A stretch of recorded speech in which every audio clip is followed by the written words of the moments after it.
This morning for you on Daybreak, we take a look at some of the bigger obstacles Missouri State is going to face as the school year gets closer. Springfield is also putting a hold on its recovery plan, extending Phase 3 just a little bit more. Some details on that. Also, the 4th of July, of course, is tomorrow. We'll tell you how you can help your pets cope with the loud noises that fireworks will bring on and more. It's all this hour for you here on Daybreak. And good morning to you out there. Thank you for joining us on this Friday. It's July 3rd. I'm Joe Morano. Jennifer Abreu has the morning off. She's getting the jump start on the holiday weekend, as we've said before, but you know what? Hopefully, many of you at home are too. Meteorologist Elisa Raffa is in the studio. She's joining us this morning. And Elisa, a lot of people are going to watch out for what they can do this weekend. If you're going to be out at a pool, if you're going to be on a lake, you need to be able to get back to land, right?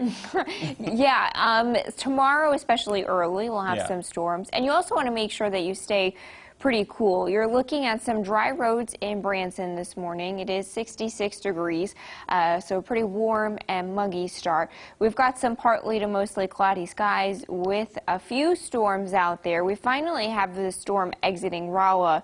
Some minor flooding is expected there this morning after that storm just didn't move. And then you've got some heavy rain over Monette and Mount Vernon and Lockwood, and then headed up towards the I-49 corridor. It looks like you've got one in Springfield, too. A very tiny storm with some locally heavy rain right in downtown Springfield right now. It's 71 degrees in Springfield, 68 in Monette, and 66 degrees in Branson.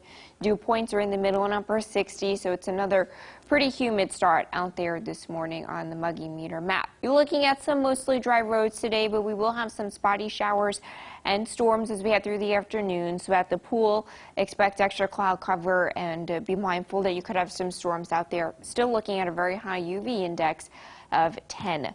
Scattered showers and storms today and again early tomorrow. Overall, the holiday weekend is going to be hot, and it stays hot through next week. Your full forecast is up in 10 minutes. Joe?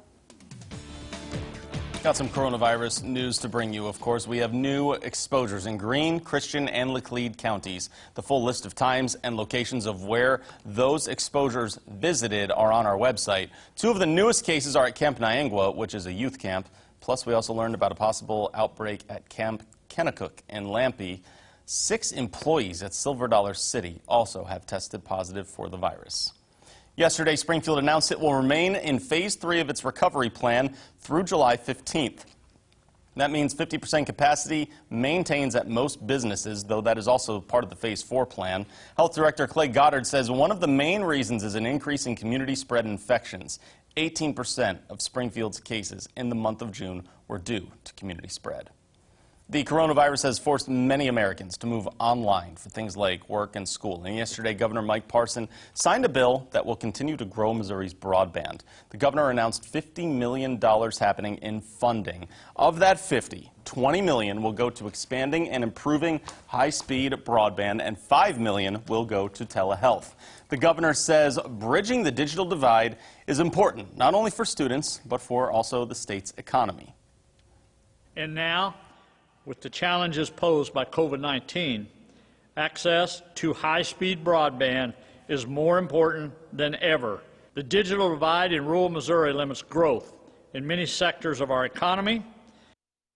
Governor Parson also signed a bill into law to protect safe drinking water for Missouri's schools. It allows schools to test their water to make sure it's lead-free. In some education coverage for you this morning, Missouri State will be dealing with even more factors than usual heading into the fall, just like a lot of schools. But for MSU, it starts with a $12 million cut in state funding.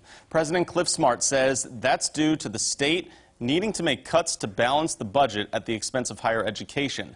MSU had to make cuts of its own to things like maintenance, travel, implementing a hiring freeze, and having to dip into about $4 million in reserves. For the time being, there are no furloughs or layoffs at the school, and tuition only increased about 2.3%. President Smart says next Monday, MSU will do a combined rollout for the return to a campus plan.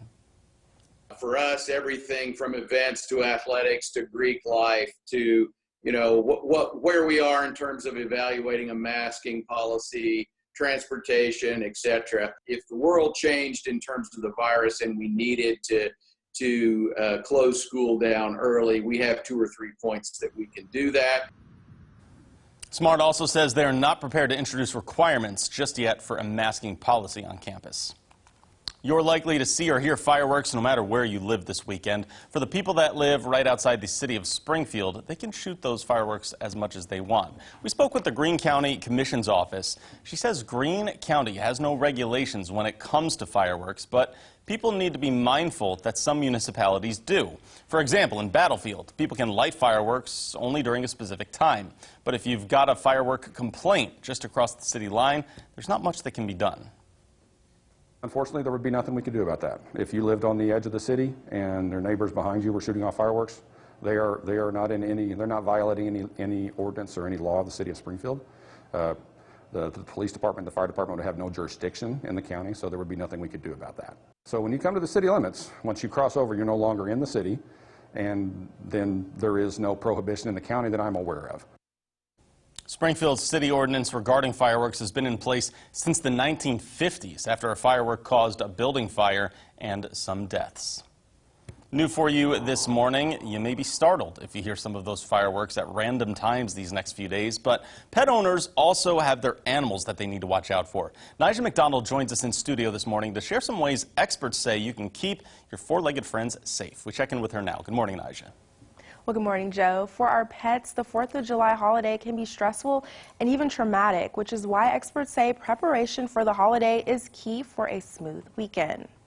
Shelters each year see a rise in lost pets around the 4th of July holiday, and veterinarians field calls from worried pet owners. Not only do we have thunderstorms that the dogs are having to deal with, but now we have fireworks on top of it, and I think a lot of dogs really panic and have a difficult time with it.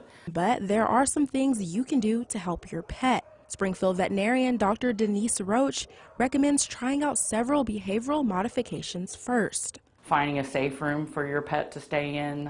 If they like watching television, leave some music on, maybe dim the lights, give them a distraction, whether it's their favorite toy.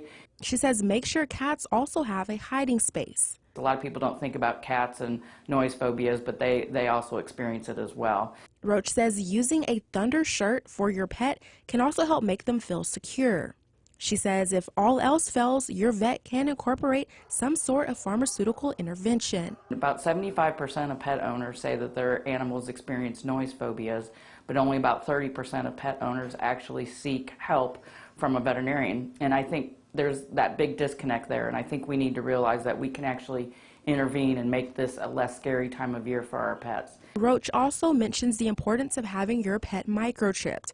One thing Karen Fouch with the Humane Society of Southwest Missouri says can help reunite lost pets with their owners. Whenever a stray is brought in by Good Samaritan, we do the scan and we instantly see, oh, they do have an owner. The first thing we do is contact them, and they're always here just as soon as they can, and it's a happy reunion between the family and the pet. And Fouch says to always update your pet's microchip anytime you move or change phone numbers. Society is also actually hosting a low-cost microchipping clinic later this morning. Fouch says it is by appointment only, so you can visit our website at ozarksfirst.com to learn more about the event. All right, thank you very much, Nija. If you want to get out and about this weekend, we've got a guide for the 4th of July holiday. We've listed which fireworks celebrations are still happening, which are postponed, and which are completely canceled. You'll also find guides on when you can set off fireworks in your area, just as we mentioned before. It's available by searching on ozarksfirst.com. You can also find it, though, on the Color 10 News app. Taking a look at our 4th of July records, the warmest was 100 degrees set back in 2012. We're not going to be that hot, but it will be kind of hot through the weekend with some storm chances. Your forecast is up next. From Color 10 Ozarks First, Jennifer Abreu, Joe Morano, and weather with meteorologist Alisa Rafa. This is Color 10 News Daybreak.